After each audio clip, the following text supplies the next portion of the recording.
to be released from jail this week is Casey Anthony's mother preparing for a financial windfall. Cindy Anthony has been spotted at the offices of a money manager. But given the anger over her daughter's acquittal on murder charges, is it realistic to think that anyone is going to profit from the case revolving around the death of a 2-year-old?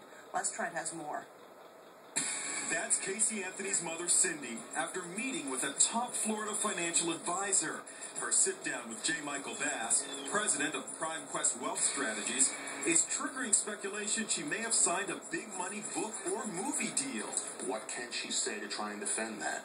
It obviously looks as though they're greedy and thinking about money first, even before they're thinking about putting their family unit back together. But Casey Anthony's chances of making money from a book or TV interview are quickly diminishing. Facebook pages like this one, calling for a boycott of any Casey Anthony book or movie, have more than 300,000 supporters. Jerry Springer is denouncing a report that he was negotiating to pay Casey $1 million for an interview. This movie should not profit. No one should be paying. I would never do it. Not even ever. Meanwhile, Casey is preparing to answer the tough question she was never asked during the trial. I'm getting emails, thousands of emails from all across America, urging me and saying, please get the truth. John Morgan represents Zenaida Gonzalez, who is suing Casey for falsely identifying her as the nanny who kidnapped little Kaylee.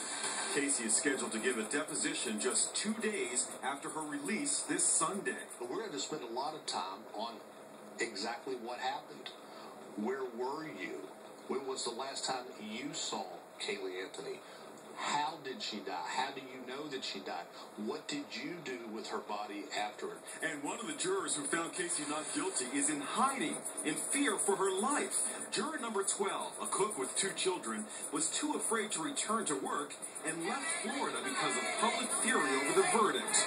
"I'd rather go to jail than sit on a jury like that again," her husband quoted her as saying. And the jury foreman is also breaking his silence. He spoke with Fox News' Greta Van Susteren, but he's so afraid he will not allow his face to be shown. He says jurors were suspicious of Casey's father. Anyone think George was believable or credible, or were others likewise suspicious of him?